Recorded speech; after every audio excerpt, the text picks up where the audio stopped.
ಎಲ್ಲ ಆತ್ಮ ಬಂಧುಗಳಿಗೂ ನಮಸ್ಕಾರ. ಮಹಾವತಾರ್ ಫೌಂಡೇಶನ್ ಇಂದ ಇವತ್ತಿನ ಕಾರ್ಯಕ್ರಮನ ಅಂದ್ರೆ ಏಪ್ರಿಲ್ ಮಾಹೆಯ 21 ದಿನಗಳ ಕಾರ್ಯಕ್ರಮ. ಇವತ್ತು 13ನೇ ದಿನ. ಈ 12ನೇ ಬ್ಯಾಚಿನ 13ನೇ ದಿನದ ಕಾರ್ಯಕ್ರಮಕ್ಕೆ ತಮಗೆ ಎಲ್ಲರಿಗೂ ಆದರದ ಸ್ವಾಗತ. ಅದೇ ರೀತಿ ನಮ್ಮ ಪತ್ರಿಜಿ ಗುರುಗಳಿಗೂ ಮತ್ತು ಮಹಾವತಾರ್ ಫೌಂಡೇಶನ್ ನ ಸ್ಥಾಪಕರಾದ ರಂಗನಾಥ್ ಗುರುಜಿಗಳಿಗೂ ಹಾಗೂ ನಮ್ಮ ಹಿರಿಯ ಮಾಸ್ಟರ್ ಆದಂತ ನಾಗರಾಜ್ ಗುರುಗಳಿಗೂ ಹಾಗೂ ನಮ್ಮ ಎಲ್ಲ ಆತ್ಮಬಂಧು ಮಾಸ್ಟರ್ಗಳಿಗೂ ನನ್ನ ನಮಸ್ಕಾರ ಮಾಡುತ್ತಾ ಇವತ್ತಿನ ಕಾರ್ಯಕ್ರಮನ ಪ್ರಾರಂಭಗೊಳಿಸ್ತಾ ಇದ್ದೀವಿ.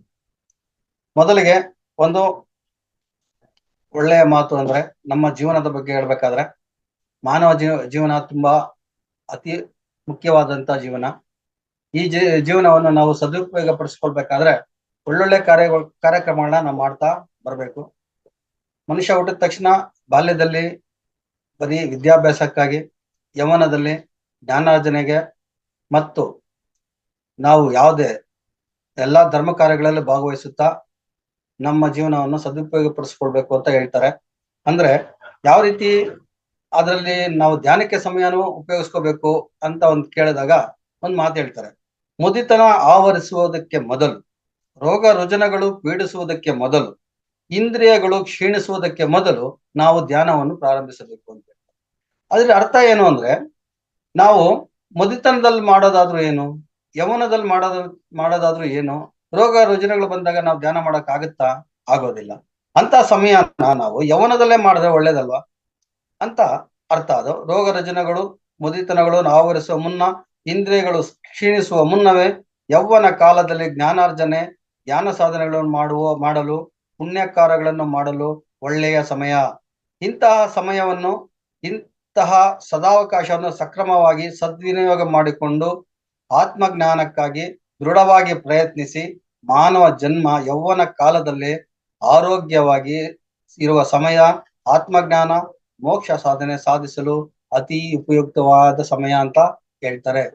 ದಯವಿಟ್ಟು ಇದನ್ನ ನಾವು ಮನಸ್ಸಲ್ಲಿ ಇಟ್ಕೊಂಡು ಒಳ್ಳೆ ರೀತಿ ಒಳ್ಳೆ ಧ್ಯಾನ ಮಾಡ್ತಾ ಒಳ್ಳೆಯ ಸಮಯನ ಉಪಯೋಗಿಸ್ಕೊಂಡು ದಿನಕ್ಕೆ ಕನಿಷ್ಠ ಪಕ್ಷ 1-2 ಗಂಟೆಗಳ ಕಾಲ ಆದ್ರೂ ನಾವು ಧ್ಯಾನ ಮಾಡಿದ್ರೆ ಅನುಕೂಲ ಆಗುತ್ತೆ ಅಂತ ಹೇಳ್ತಾ ಇದ್ದೀನಿ.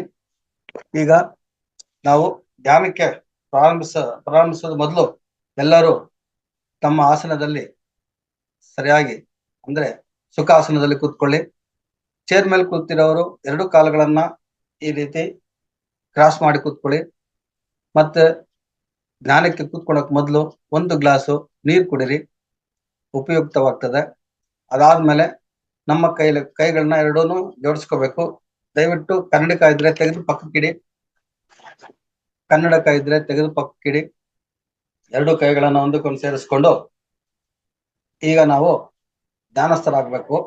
ಎಲ್ಲರೂ ನಮ್ಮ ಏಕಾಗ್ರತೆಯಿಂದ ಬೆನ್ನು ಮೂಳೆ ನೇರವಾಗಿರ್ಲಿ, ನಮ್ಮ ತಲೆ ನೇರವಾಗಿರ್ಲಿ. ಪಿರಮಿಡ್ ಕ್ಯಾಪ್ ಪಿರಮಿಡ್ ಇದ್ರೆ ದಯವಿಟ್ಟು ಧರಿಸ್ಕೊಳ್ಳಿ. ಪಿರಮಿಡ್ ಕ್ಯಾಪ್ ಧರಿಸ್ಕೊಂಡು ಎಲ್ಲಾರು ಸಮಸ್ಥಿತಿ ಕೂತ್ಕೊಳ್ಳಿ. ಈಗ ಎಲ್ಲಾರು ಅಡಬ್ರೆ ಅಂತ ತಿಳ್ಕೊಂತೀನಿ. ಎಲ್ಲ ಧ್ಯಾನಸ್ಥರಾಗೋಕೆ ಪ್ರಾರಂಭ ಮಾಡೋಣ. ಎಲ್ಲ ಕಣ್ಮುಚ್ಚಿ ನಮ್ಮ ಶ್ವಾಸನ, ಉಚ್ಛ್ವಾಸ ನಿಶ್ವಾಸನ, ನಮ್ಮ ಹೆಸರು ಆಚೆ ಕಡೆ ಹೋಗ್ತದೆ ಮತ್ತೆ ಬರ್ತದೆ, ಅದನ್ನೇ ಗಮನಿಸ್ತಾ ಆ ಉಚ್ಛ್ವಾಸ ನಿಶ್ವಾಸನ ಗಮನಿಸ್ತಾ ನಾವು ಕಣ್ಣು ಮುಚ್ಚಿ ಅದನ್ನೇ ಜ್ಞಾನ ಮಾಡ್ತಾ ಇರ್ಬೇಕು. ಬೇರೆ ಏನು ಯೋಚನೆ ಮಾಡಬಾರ್ದು. ಯಾವುದೇ ಆಲೋಚನೆಗಳು ಬಂದ್ರೆ ಅದನ್ನ ಕಟ್ ಮಾಡಿ ನಮ್ಮ ಗಮನ ಎಲ್ಲ ನಮ್ಮ ಉಸಿರಾಟದ ಮೇಲೆ ಇರಬೇಕು. ಬೇರೆ ಯಾವುದೇ ರೀತಿಯಾದ ಯೋಚನೆಗಳಿಗೆ ಅಲ್ಲಿ ಆಸ್ಪದ ಕೊಡಬಾರ್ದು. ಅಕಸ್ಮಾತ್ ಬಲವಂತವಾಗಿ ಬರ್ತಾ ಇದ್ರೆ ಬಲವಂತವಾಗಿ ಆಚೆಗೆ ಯಾವುದೇ ಯೋಚನೆಗಳನ್ನ ತಳ್ಳಬೇಡಿ. ಅದಷ್ಟು ಕಡೆ ಹೋಗುತ್ತೆ ನಿಧಾನವಾಗಿ. ಆದ್ರೆ ನಮ್ಮ ಗಮನ ಮಾತ್ರ ನಮ್ಮ ಉಸಿರಾಟದ ಮೇಲೆ ಇರಬೇಕು.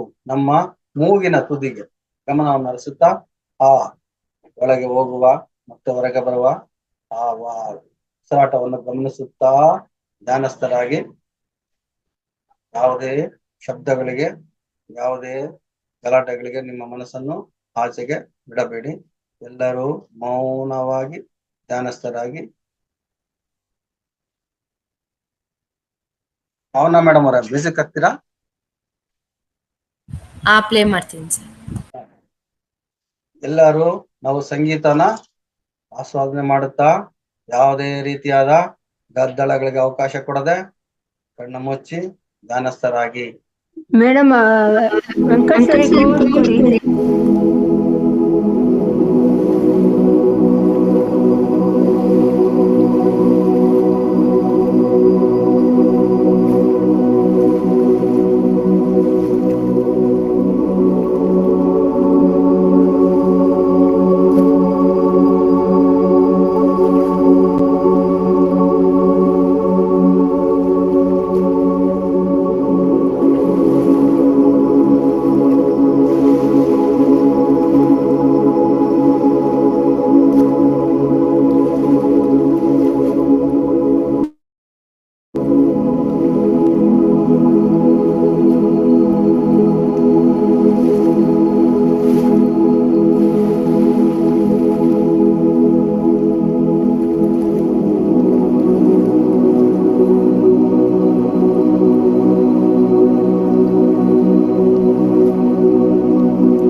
ನಿಮಿಷ ಇದೆ.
ಮಾಸ್ಟರ್ಸ್ ಇನ್ನೊಂದು ನಿಮಿಷ ಇದೆ.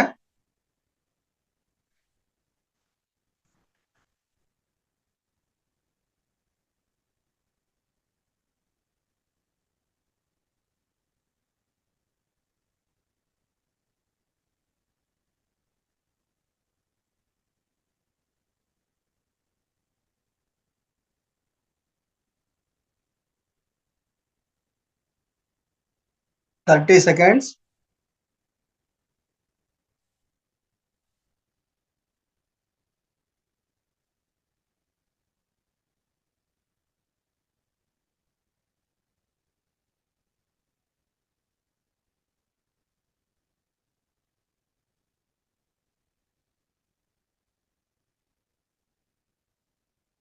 Ten seconds.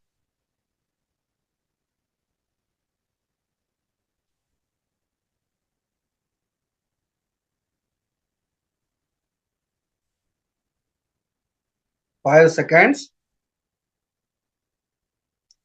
5, 4, 3, 2, 1, 0. ಎಲ್ಲರೂ ತಮ್ಮ ಕೈಗಳನ್ನ ನಿಧಾನವಾಗಿ ಮುದ್ರೆಯಿಂದ ಬಿಡಿಸಿ, ಧ್ಯಾನ ಮುದ್ರೆಯಿಂದ ಬಿಡಿಸಿ ನಮ್ಮ ಕಣ್ಣುಗಳ ಮೇಲೆ ಇಟ್ಕೊಳ್ಳಿ. 1, 2, 3, 4, 5. ನಿಧಾನವಾಗಿ ನಮ್ಮ ಕೈಗಳನ್ನ ತೆಗೆಯುತ್ತಾ ನಮ್ಮ ಕೈಗಳನ್ನ ಕಣ್ಬಿಟ್ಟು ನೋಡಿ ನಿಧಾನವಾಗಿ ಗಮನಿಸಿ. ಎಲ್ಲ ಆತ್ಮವಿದ್ಯೆಗಳಿಗೂ ಇಂದು ನಡೆದ ಧ್ಯಾನದಲ್ಲಿ ಭಾಗವಹಿಸಿದ್ದಕ್ಕೆ ತುಂಬಾ ಧನ್ಯವಾದಗಳು. ಸಂಪೂರ್ಣವಾದ ಈ ಧ್ಯಾನಕ್ಕೆ ನಮ್ಮ ಮನವಿ.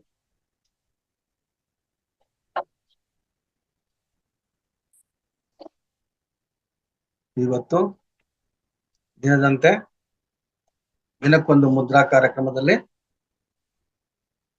ಇವತ್ತು ನಾವು ಲಿಂಗ ಮುದ್ರಾ ಯಾವ ರೀತಿ ಮಾಡಬೇಕು ಅಂತ ತಿಳ್ಕೋಣ. ಲಿಂಗ ಮುದ್ರಾ ಅಂತ. ಈ ಲಿಂಗ ಮುದ್ರಾ ಮಾಡ್ಬೇಕಾದ್ರೆ ನಾವು ನಮ್ಮ ಒಂದ್ ಕೈನ ಈ ಕೈನ ಎರಡು ಇಟ್ಕೊಂಡು ಸಂಪೂರ್ಣವಾಗಿ ಎಲ್ಲಾ ಬೆರಳುಗಳನ್ನ ಇದೇ ತರ ಜೋಡಿಸ್ಕೊಂಡು ನಮ್ಮ ಹೆಬ್ಬೆರಳು ಮತ್ತೆ ತೋರ್ ಬೆರಳನ್ನ ಒಂದು ಬೆರಳಿಗೆ ಈ ರೀತಿ ಮಾಡ್ಕೊಂಡು ಬೆರಳನ್ನ ಮೇಲಕ್ಕೆ ನಿಲ್ಸ್ಕೋಬೇಕು. ಒಂದು ಹೆಬ್ಬೆರಳು ಮೇಲಕ್ಕೆ ಇರ್ಬೇಕು. ಮೇಲಕ್ಕೆ ಇರ್ಬೇಕು. ಈ ರೀತಿ ಬರ್ತದೆ. ಇದು ಲಿಂಗ ಮುದ್ರಾ. ಮೇಡಮ್ ಕಾಣಿಸ್ತದ? ಇದು ಲಿಂಗ ಮುದ್ರಾ. ಎಲ್ಲಾರು ಇದನ್ನ ಎರಡು ಕೈಯಿಂದಾನು ಮಾಡಬಹುದು. ಈ ಕೈ ಕರೆಕ್ಟ್ ಆಗಿದೆ. ಈ ಕೈಯಿಂದಾನು ಮಾಡ್ಬೋದು, ಮತ್ತೆ ಬಲಗೈಯಿಂದಾನು ಮಾಡ್ಬೋದು. ಎರಡು ಈ ತರ ಮಧ್ಯದಲ್ಲಿ ಬರ್ಬೇಕು. ಎರಡು ಬೆರಳುಗಳು ಎಲ್ಲ ಒಂದಕ್ಕೊಂದು ಸೇರಿಸ್ಕೋಬೇಕು. ಒಂದು ಬೆರಳು ಮಾತ್ರ ಮೇಲಕ್ಕೆ ಇರ್ಬೇಕು. ಹೆಬ್ಬೆರಳು ಮಾತ್ರ ಮೇಲಕ್ಕೆ ಇರ್ಬೇಕು. ಅಗ್ನಿ ತತ್ವದ ಹೆಬ್ಬೆರಳು ಮೇಲ್ಮುಖ ಮಾಡಿರ್ಬೇಕು. ಇನ್ನೆಲ್ಲ ಒಂದಕ್ಕೊಂದು ಈ ತರ ಸೇರಿಸ್ಕೊಂಡಿರ್ಬೇಕು. ಹೆಬ್ಬೆರಳು ಮೇಲಕ್ಕೆ ಇರ್ಬೇಕು ಅಷ್ಟೇ. ಈ ಎರಡು ತೋರ್ಬೆರಳು ಮಧ್ಯದಲ್ಲಿ ಹೆಬ್ಬೆರಳು ಬಂದು ಈ ತರ ಬಂದಾಗ ಮೇಲ್ಗಡೆ ಹೆಬ್ಬೆರಳಿದೆ. ಮತ್ತೆ ಬಲಗೈ ಅದೇ ರೀತಿ ಬಲಗೈಯಲ್ಲಿ ಅದೇ ತರ ಬಿಟ್ಕೊಂಡು ಎಡಗೈ ಹೆಬ್ಬೆರಳು ಮೇಲಕ್ಕೆ ಬರ್ತದೆ. ಈ ರೀತಿ ಸಂಪೂರ್ಣವಾಗಿ ಈ ತರ ಕಷ್ಟ ಇದೆ. ಇದನ್ನ ನಾವು ಲಿಂಗ ಮುದ್ರಾ ಅಂತ ಕರೀತೀರಿ. ಈ ಲಿಂಗ ಮುದ್ರಾ ಅಭ್ಯಾಸದಿಂದ ನಮಗೆ ವಿಶೇಷತೆ ಏನಂತ ಅಂದ್ರೆ ನಮ್ಮ ದೇಹದಲ್ಲಿ ಶಾಖೋತ್ಪನ್ನ ಜಾಸ್ತಿ ಆಗುತ್ತೆ. ಈ ಶಾಖೋತ್ಪನ್ನ ತುಂಬಾ ಚಳಿಗಾಲ ಇದ್ದ ಸಮಯದಲ್ಲಿ, ತುಂಬಾ ಚಳಿ ಇರುವಂತ ಸಮಯದಲ್ಲಿ ಈ ಮುದ್ರೆನ ಮಾಡೋದ್ರಿಂದ ನಮ್ಗೆ ದೇಹದಲ್ಲಿ ಶಾಖೋತ್ಪನ್ನ ಜಾಸ್ತಿ ಆಗುತ್ತೆ. ಈ ಶಾಖೋತ್ಪನ್ನ ಆಗೋದ್ರಿಂದ ನಾವೇನ್ ಮಾಡ್ಬೇಕು, ಈ ಸಮ್ಮರ್ ಸೀಸನ್ ಅಲ್ಲಿ ಈ ಮುದ್ರೆಯನ್ನ ಮಾಡಿದ್ರೆ ಹಣ್ಣಿನ ರಸ, ಹಾಲು, ತುಪ್ಪ, ಮಜ್ಜಿಗೆ, ನಿಂಬೆ ಶರಬತ್ತು ಹೆಚ್ಚಾಗಿ ತಗೋಬೇಕು. ಜೊತೆಗೆ ನೀರು ಸಹ ಹೆಚ್ಚಾಗಿ ಕುಡಿಬೇಕಾಗತ್ತೆ. ಈ ಲಿಂಗ ಮುದ್ರೆ ಮಾಡೋದ್ರಿಂದ ನಮ್ಗೆ ಶಾಖ ಉತ್ಪತ್ತಿ ಆಗೋದ್ರಿಂದ ತೊಂದರೆ ಆಗ್ಬಾರ್ದು ಅನ್ನೋ ರೀತಿ ಈ ಪದಾರ್ಥಗಳನ್ನ ನಾವು ತಗೋಬೇಕು. ಮತ್ತೆ ಇದನ್ನ ನೃತ್ಯ ಮಾಡೋದ್ರಲ್ಲಿ, ಅಂದ್ರೆ ನಾವು ಈ ಭರತನಾಟ್ಯ ಅವರು ಮಾಡ್ತಾರೆ, ಅದೇ ಲಿಂಗ ಮುದ್ರೆ ಏನ್ ಮಾಡ್ತಾರೆ, ಅಂಗೈಯಲ್ಲಿ ಈ ತರ ಅಂಗೈ ಇಟ್ಬಿಟ್ಟು ಇದ್ರ ಮೇಲ್ಗಡೆ ಈ ರೀತಿ ಇಡ್ತಾರೆ. ಇದನ್ನು ಲಿಂಗ ಮುದ್ರೆ ಅಂತ ಕರೀತಾರೆ. ಇದು ಭರತನಾಟ್ಯದಲ್ಲಿ ತೋರಿಸ್ತಾರೆ ಲಿಂಗ ಮುದ್ರೆ ಅಂತ. ಎರಡು ರೀತಿಯಾಗಿ ಈ ಮುದ್ರೆನ ನಾವು ಮಾಡಬಹುದು. ಸುಮ್ನೆ ನೆನಪುಗೋಸ್ಕರ ಹೇಳಿದೆ, ಅದು ನಾವು ಮಾತ್ರ ಇದೇ ರೀತಿ ಮಾಡಿದ್ರೆ ತುಂಬಾ ಒಳ್ಳೇದು. ಅದು ಭರತನಾಟ್ಯಕ್ಕೆ ಸಂಬಂಧಪಟ್ಟದ್ದು. ಮತ್ತೆ ಈ ಮುದ್ರೆನ ಯಾವ ಸಮಯದಲ್ಲಿ ಮಾಡ್ಬೇಕು ಅಂದ್ರೆ, ನಾವು ಯಾವಾಗಂದ್ರೆ ಅವಾಗ ಮಾಡಬಾರ್ದು. ದೇಹದಲ್ಲಿ ಶಾಖ ಕಮ್ಮಿಯಾದಾಗ ಕನಿಷ್ಠ ಪಕ್ಷ 15-20 ನಿಮಿಷ ಮಾಡಬೇಕು. ಈ 20 ನಿಮಿಷ ಮಾಡಿದ್ಮೇಲೆ ಜೊತೆಗೆ ನಾವು ಈ ಲಿಂಗ ಮುದ್ರೆ ಮಾಡಿದಾಗ ಜೊತೆಗೆ ನಾವು ಸೂರ್ಯ ಮುದ್ರೆನೂ ಮಾಡಬೇಕು. ಈ ಲಿಂಗ ಮುದ್ರೆ ಮಾಡಿ ಆದ್ಮೇಲೆ ಸೂರ್ಯ ಮುದ್ರೆನೂ ಮಾಡಬೇಕು. ಸೂರ್ಯ ಮುದ್ರೆ ನಿಮಗೆ ಗೊತ್ತಿದೆ, ಪೃಥ್ವಿ ತತ್ವ ಮತ್ತೆ ಅಗ್ನಿ ತತ್ವನ ಇಳಿಸ್ಬಿಟ್ಟು ಇದು ಪೃಥ್ವಿ ಮುದ್ರೆ ಹೇಳಿದ್ರಿ ಮೇಲ್ಗಡೆ ಇಟ್ಕೊಂಡು, ಇದನ್ನು ಆ ಮುದ್ರೆ ಆದ್ಮೇಲೆ ಮಾಡ್ಬೇಕು. ನಂತರ ಪ್ರಾಣ ಮುದ್ರೆ ಮಾಡ್ಕೊಂತೀರ. ಮತ್ತೆ ಇನ್ನೊಂದು ಎಚ್ಚರಿಕೆ ಮಾತು ಹೇಳ್ತೀನಿ, ಈ ಮುದ್ರೆ ಮಾಡೋರು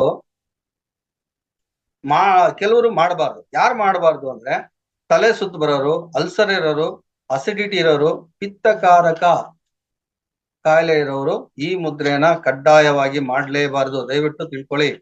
ಈ ಮುದ್ರೆ ಈ ತಲೆ ಸುತ್ತು ಬರೋರು, ಅಲ್ಸರ್ ಇರೋರು, ಅಸಿಡಿಟಿ ಇರೋರು, ಪಿತ್ತಕಾರಕ ಇರುವಂತವ್ರು ಮಾಡ್ಲೇಬಾರ್ದು.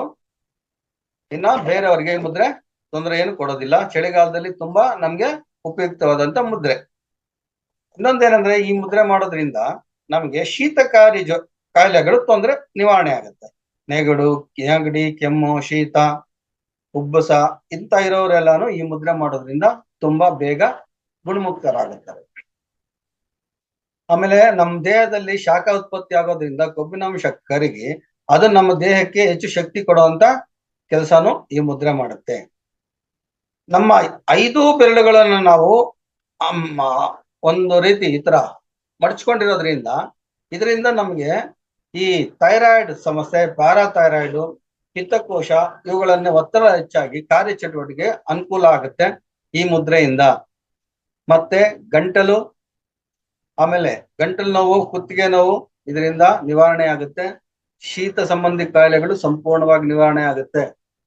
ದಯವಿಟ್ಟು ಒಂದ್ ತಿಳ್ಕೊಳ್ಳಿ, ಮುದ್ರೆ ಯಾರು ಮಾಡಬಾರ್ದು ಅಂತ ಹೇಳಿದೀನಿ, ಯಾವ ಸಮಯದಲ್ಲಿ ಮಾಡ್ಬೇಕು ಅಂತ ಹೇಳಿದೀನಿ. ಈ ಮುದ್ರೆ ನಮ್ಗೆ ಇವಾಗಿಂತ ಶೀತಕಾಲದಲ್ಲಿ ತುಂಬಾ ಉಪಯುಕ್ತವಾಗುತ್ತೆ. ಇದು ಯಾವ ಮುದ್ರೆ? ಏನ್ ಹೇಳಿ, ಲಿಂಗ ಮುದ್ರೆ ಅಂತ ಕರೀತಾರೆ. ಈ ಲಿಂಗ ಮುದ್ರೆನ ನಾವು ಆದಷ್ಟು ಒಳ್ಳೆ ರೀತಿಯಲ್ಲಿ ಉಪಯೋಗಿಸ್ಕೊಂಡ್ರೆ ತುಂಬಾ ಒಳ್ಳೇದು. ಬರೀ 15 ನಿಮಿಷ ಮಾಡ್ಬೇಕು. ಶಾಖ ಜಾಸ್ತಿ ಇದ್ದಾಗ ಮೈಯಲ್ಲಿ ಈ ಮುದ್ರೆನ ಮಾಡಬಾರ್ದು. ದಯವಿಟ್ಟು ಗಮನಿಸ್ಕೊಳ್ಳಿ.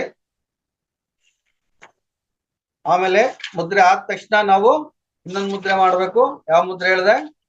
ನಾವು ಸೂರ್ಯ ಮುದ್ರೆ. ಈ ಸೂರ್ಯ ಮುದ್ರೆ ಮಾಡ್ಬಿಟ್ಟು ಮತ್ತೆ ಯಥಾ ಪ್ರಕಾರ 5 ನಿಮಿಷ ಮಾಡಿ ಯಥಾ ಪ್ರಕಾರ ನಾವು ಪ್ರಾಣ ಮುದ್ರೆನ ಮಾಡ್ತೀವಿ. ಈ 3 ಮುದ್ರೆನು ಕಂಟಿನ್ಯೂಸ್ ಆಗಿ ಮಾಡಬಹುದು. ಈಗ ಈ ಮುದ್ರೆ ಬಗ್ಗೆ ಯಾರಿಗಾದ್ರೂ ಏನನ್ನ ಅನುಮಾನ ಇದೆಯಾ? ದಯವಿಟ್ಟು ಕೇಳ್ಬೋದು. ಮೇಡಮ್ ಅವರೇ, ಮಧುರಾ ಮೇಡಮ್ ಇದೀರಾ? ಇದೇನಿ. ಯಾರು ಡೌಟ್ಸ್ ಇದೆಯಾ? ಇಲ್ಲ ಸರ್, ಏನಿಲ್ಲ, ಕಂಟಿನ್ಯೂ ಮಾಡಿ. ಅದೇ ಯಾರನ್ನ ಕ್ವಶನ್ ಕೇಳಿದ್ರೆ ಅದನ್ನ ಕಂಟಿನ್ಯೂ ಮಾಡೋಣ. ಇದ್ರ ಬಗ್ಗೆ ಏನನ್ನ ಕೇಳಂಗಿದ್ರೆ ಕೇಳಿ. ಯಾರನ್ನ ಕ್ವಶನ್ಸ್ ಏನಾದ್ರೆ ಕೇಳಿ, ಇಲ್ಲ ಅಂದ್ರೆ ಮಾಸ್ಟರ್ಸ್ ಮಾತಾಡಿ. ಯಾರಾದ್ರೂ ಏನಾದ್ರು ಅನುಮಾನ ಇದ್ರೆ ಪರಿಹಾರ ಮಾಡ್ಕೊಳ್ಳಿ, ಇಲ್ಲ ಅಂದ್ರೆ ನಿಮ್ ಧ್ಯಾನದ ಅನುಭವ ಹೇಳಿ, ಇಲ್ಲ ಇವತ್ತಿನ ಕ್ಲಾಸಿನ ಅನುಭವ ಹೇಳಿ. ಶೇರ್ ಮಾಡ್ಬೇಕು, ಮಾತಾಡ್ಬೇಕಲ್ವಾ? ನಿನ್ನೆ ಒಂದು ಹೇಳ್ಕೊಟ್ಟೆ, ಅಪಾನ ವಾಯು ಮುದ್ರೆ ಮತ್ತೆ ವಾಯು ಮುದ್ರೆ, ಎರಡು ಅಪಾನ ಮುದ್ರೆ ಅಂತ ಎರಡು ಹೇಳ್ಕೊಟ್ಟೆ. ಆ ಮುದ್ರೆ ಈಗ ಸುಮಿತ್ರಾ ಮೇಡಮ್ ಮಾತಾಡಿ. ಸರ್ ನಾನು ಈಗ ಜಾಯ್ನ್ ಆದೆ, ಮೆಡಿಟೇಷನ್ ಮಾಡ್ಬಿಟ್ಟು ಏನೋ ಓದೆ ಕೆಳಗಡೆ. ಇನ್ನೊಂದು ಲಿಂಗ ಮುದ್ರೆ ನೋಡ್ಕೊಂಡೆ. ಇನ್ನೊಂದ್ ಮುದ್ರೆ ಸೂರ್ಯ ಮುದ್ರೆ ಒಂದಾಯ್ತು. ಇನ್ನೊಂದ್ ಮುದ್ರೆ ಯಾವ್ದು ಸರ್? ಮೇಡಮ್ ಲಿಂಗ ಮುದ್ರೆ, ಸೂರ್ಯ ಮುದ್ರೆ ಮಾಡಿದ್ರು ಈ ಪ್ರಾಣವಾಯು ಮುದ್ರೆ ಇದೆಯಲ್ಲ, ಪ್ರಾಣ ಮುದ್ರೆ, ಎರಡು ಬೆರಳು ಮರ್ಚ್ಬಿಟ್ಟು ಈ ತರ ಮುದ್ರೆ ಇಟ್ಕೊಂತಿರಲ್ಲ, ಇದು ಪ್ರಾಣ ಮುದ್ರೆ ಅಂತ ಕರಿತೀರಿ. ಎಲ್ಲಾ ಮುದ್ರೆಗೂ ಮುದ್ರೆ ಆದ್ಮೇಲೆ ಈ ಮುದ್ರೆ ನಾವು ಒಂದು 2 ನಿಮಿಷ ಮಾಡೋದು ತುಂಬಾ ಉತ್ತಮ. ಯಾವುದೇ ಮುದ್ರೆ ಮಾಡ್ಬೇಕು, ಕೊನೆಯಲ್ಲಿ ಮುದ್ರೆ ಮಾಡೋದು ಇದು ಪ್ರಾಣ ಮುದ್ರೆ.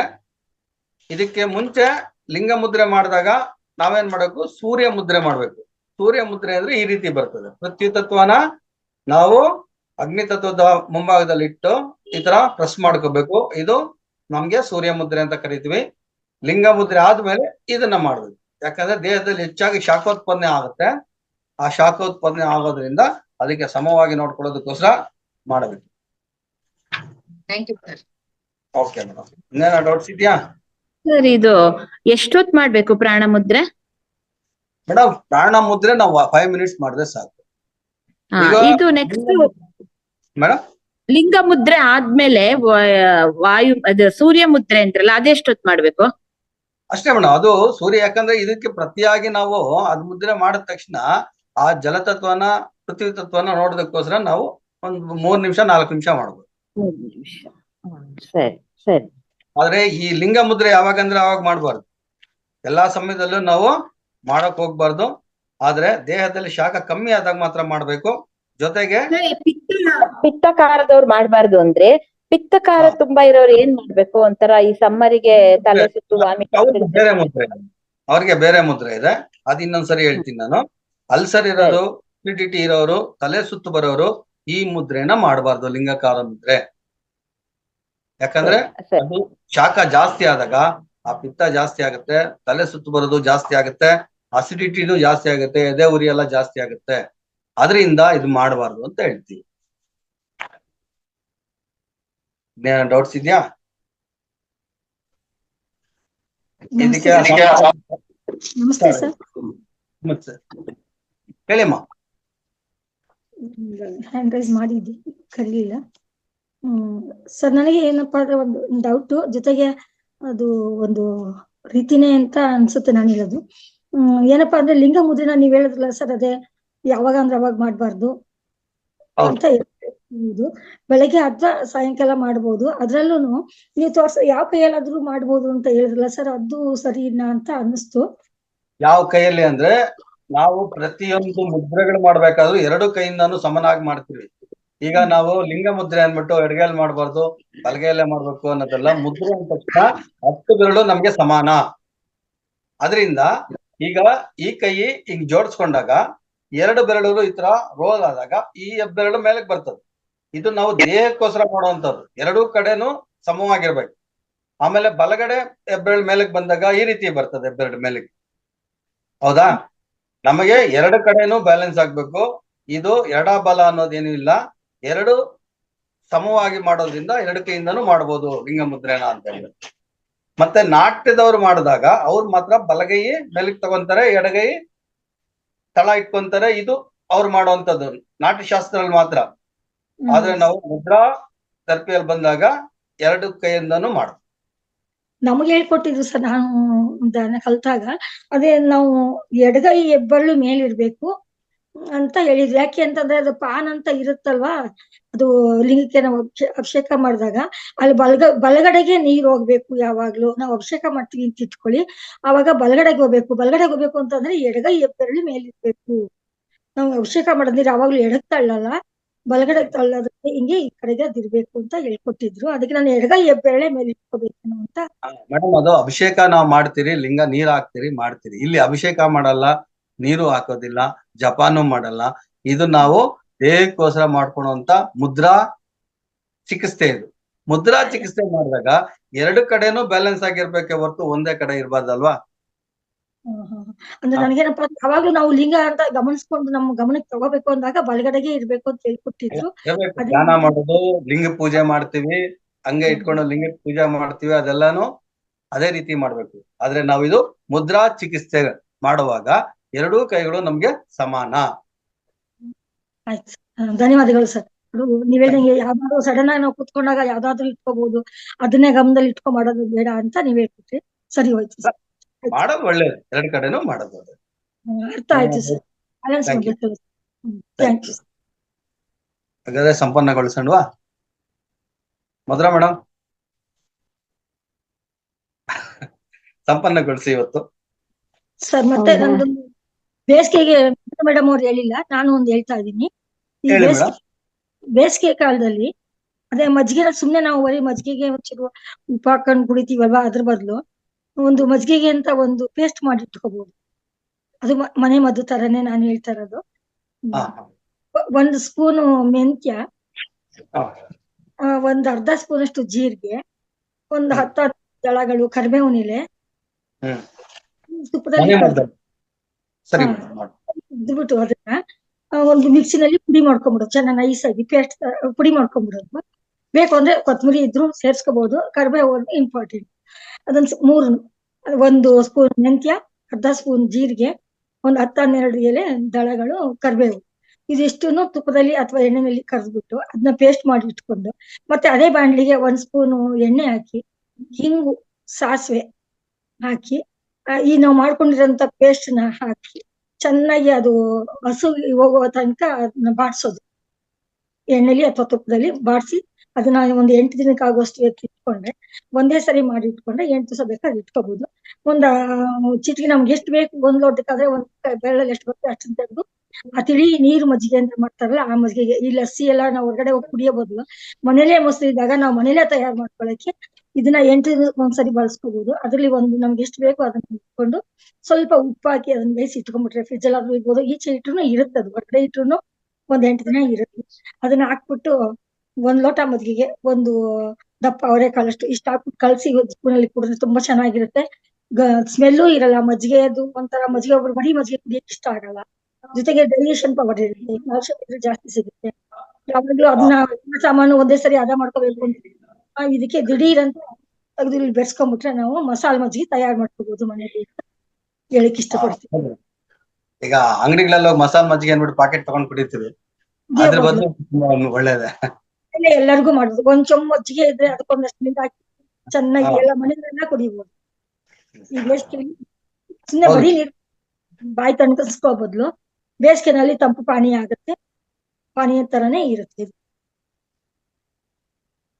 ಥ್ಯಾಂಕ್ ಯು ಮೇಡಮ್, ಅದ್ಭುತವಾದ ಮಾಹಿತಿ ಕೊಟ್ಟಿದ್ದೀರಾ. ಅದೇ ಪ್ರತಿದಿನ ಮಜ್ಜಿಗೆ, ಆಕ್ಚುಲಿ ಮಜ್ಜಿಗೆ ಅಂದ್ರೆ ಹೇಗಿರ್ಬೇಕು ಅಂದ್ರೆ ಕೆನೆ ಇರಬಾರ್ದು, ಕೆನೆ ಎಲ್ಲ ತೆಗ್ದಿರ್ಬೇಕು, ಅದು ಮಾತ್ರ ಯೂಸ್ ಮಾಡ್ಬೇಕು. ಕೆನೆ ಇದ್ರೆ ದೇಹಕ್ಕೆ ಹಾನಿ, ಕೆನೆ ತೆಗೆದು ಕಡಿದಿರೋದು ಅಂದ್ರೆ ಒಳ್ಳೇದು. ಅದಕ್ಕೆ ನೀವ್ ಹೇಳ್ದಾಗೆ ಮಸಾಲೆ ಮಜ್ಜಿಗೆ ಮಾಡ್ಕೋಬಹುದು. ಬೇಡ ಅಂದ್ರೆ ಪ್ರತಿದಿನ ಅಂದ್ರೆ ಫ್ರೆಶ್ ಆಗಿ ಸಿಗುತ್ತಲ್ವಾ, ಈ ಕರಿಬೇವು ಸಿಗುತ್ತೆ, ಒಂದೊಂದ್ ದಿನ ಒಂದೊಂದ್ ಹಾಕೊಂಡ್ ಕುಡಿಯೋದು ತುಂಬಾ ಒಳ್ಳೇದು. ಮಾಡಿ ಸ್ಟಾಕ್ ಮಾಡಿ ಇಟ್ಕೊಂಡು ಕುಡಿಯೋದು, ಎಲ್ಲ ಹಾಕಿ ಕುಡಿಯೋದ್ಕಿಂತ ಅದು ಮಸಾಲೆ ಮಜ್ಜಿಗೆ ಅಂದ್ರೆ ಏನು ನಮ್ಗೆ ದೇಹಕ್ಕೆ ತಂಪೇನ್ ಕೊಡಲ್ಲ ಅದು, ಯಾಕಂದ್ರೆ ನಾವು ಎಲ್ಲ ಮಿಕ್ಸ್ ಮಾಡ್ಬಿಡ್ತೀವಿ, ಸಾಸಿವೆ, ಮೆಂತೆ, ಕರಿಬೇವು ಎಲ್ಲ. ದೇಹಕ್ಕೆ ತಂಪು ಕೊಡ್ಬೇಕು ಅಂದ್ರೆ ನಾವು ಪ್ರತಿದಿನ ಒಂದೊಂದ್ ಸಪ್ರೇಟ್ ಯೂಸ್ ಮಾಡ್ಕೋಬೇಕು, ಒಂದೊಂದ್ ದಿನ ಶಕ್ತಿ ಕೊಡ್ತಾ ಹೋಗುತ್ತೆ. ಇದು ಬೇಕು ಅಂದ್ರೆ ಮಸಾಲೆ ಈ ಅಂಗಡಿಗೆ ಹೋದ್ರೆ ಮಸಾಲೆ ಮಜ್ಜಿಗೆ ಅಂತ ತಕ್ಷಣ ಒಂದ್ ಪಾಕೆಟ್ ಕೊಡ್ತಾರೆ, ನಾವು ಅದೇ ಅದನ್ನ ಕುಡಿಯೋದ್ ಬದಲು ಇದನ್ನ ಮನೇಲಿ ಮಾಡ್ಕೊಳ್ಳೋದು ತುಂಬಾ ಒಳ್ಳೇದು ಅಂತ ಅವ್ರು ಹೇಳ್ತಾ ಇರೋದು. ಒಳ್ಳೇದು. ಅದ್ರ ಬದಲು ನಾವು ಪ್ರತಿದಿನ ಒಂದೊಂದ್ ಮಾಡ್ಕೊಬಿಟ್ರೆ, ಇವತ್ ಕರಿಬೇವು, ಒಂದಿನ ಪುದೀನ, ಒಂದಿನ ಶುಂಠಿ, ಒಂದಿನ ಸಾಸಿವೆ, ಒಂದಿನ ಮೆಂತೆ, 1 ತಿಂಗಳು ಪೂರ ಅದೇ ಆಗೋಗುತ್ತೆ, ಮಜ್ಜಿಗೆದೆ ಸಂಭ್ರಮ. ಮೆಂತ್ಯ ಮಜ್ಜಿಗೆ ಅಂತ ಹೆಸರಿರುತ್ತೆ. ಅದೇ ಮೆಂತೆ ಅಂದ್ರೆ ಸ್ವಲ್ಪ ಅದು ಮಲಬದ್ಧತೆ ಇದ್ ಮಾಡ್ಬಿಡುತ್ತಲ್ಲ ಮೇಡಮ್. ಇಲ್ಲ ಹೆಚ್ಚಿಗೆ ಇಲ್ಲ ಮೇಡಮ್, ಅದೇ 1 ಸ್ಪೂನ್ ಹಾಕಿ ತುಪ್ಪದಲ್ಲಿ ಹುರಿದ್ಬಿಟ್ಟಿರ್ತೀವಲ್ಲ. ಅದೇ ಒಬ್ಬೊಬ್ಬರಿಗೆ ಅಷ್ಟೊಂದು ತಡ್ಕೊಳಕ್ ಆಗಲ್ಲ ದೇಹಕ್ಕೆ, ಅದಕ್ಕೆ ಮೆಂತೆ ಸ್ವಲ್ಪ ಕಡಿಮೆನೆ ಹಾಕ್ಬೇಕು. ಮೆಂತೆ ಯಾವಾಗ್ಲೂ ಕಡಿಮೆ ಇರ್ಬೇಕು. ಅದಕ್ಕೆ ಈ ಇದ್ರಲ್ಲಿ ಸ್ವಲ್ಪ ಬೇಸಿಗೆಯಲ್ಲಿ ತುಂಬಾ ಸ್ವಲ್ಪ ಕಷ್ಟ ಅಲ್ವಾ, ಅದಕ್ಕೋಸ್ಕರ. ಅವಕಾಶ ಕೊಟ್ಟಿದ್ದಕ್ಕೆ ಧನ್ಯವಾದಗಳು. ಥ್ಯಾಂಕ್ ಯು ಅಮ್ಮ, ಥ್ಯಾಂಕ್ ಯು. ಹೇಳ್ತಾ ಇರಿ ಯಾವ್ದಾದ್ರು ಒಂದೊಂದು ಈ ತರ ಮಾಹಿತಿ ಕೊಟ್ರು ಜನರಿಗೂ ಉಪಯೋಗ ಆಗುತ್ತೆ. ನಿಮ್ಮಲ್ಲಿರೋ ಒಂದು ಔಷಧಗಳು ಹೊರಗಡೆ ಬರ್ತಾ ಇರುತ್ತೆ. ಅದ್ಭುತವಾದ ಮಾಹಿತಿ ಕೊಟ್ಟಿದೆ. ತುಂಬ ಹೃದಯ ಧನ್ಯವಾದಗಳು. Thank you masters. ಎಲ್ಲರೂ ಇವತ್ತಿನ ಕಾರ್ಯಕ್ರಮವನ್ನು ಸಂಪನ್ನಗೊಳಿಸೋಣ. ಮಾಸ್ಟರ್ಸ್ ಶಾಂತಿ ಇಲ್ಲಿಯ ತನಕ ಎಲ್ಲರೂ ಆಯ್ತು.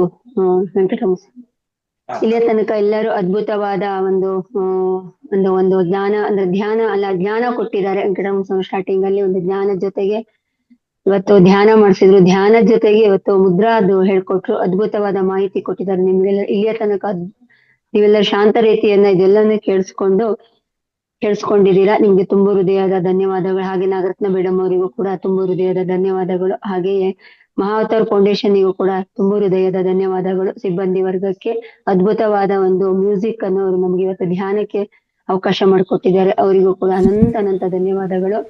ಇವತ್ತು ಶಾಂತಿ ಮಂತ್ರದೊಂದಿಗೆ ನಮ್ಮ ಕಾರ್ಯಕ್ರಮಗಳನ್ನು ಸಂಪನ್ನಗೊಳಿಸೋಣ.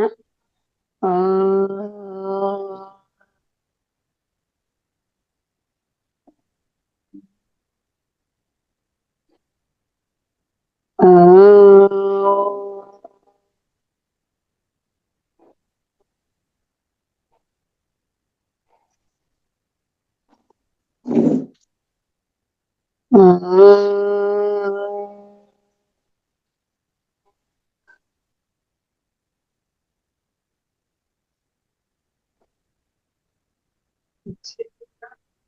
ಸರ್ವೇ ಭವಂತು ಸುಖಿನಃ, ಸರ್ವೇ ಸಂತು ನಿರಾಮಯ, ಸರ್ವೇ ಭದ್ರಾಣಿ ಪಶ್ಯಂತು ಮಾ ಕಶ್ಚಿತ್ ದುಃಖ ಭಾಗ್ ಭವೇತ್. ಓಂ ಶಾಂತಿ ಶಾಂತಿ ಶಾಂತಿ.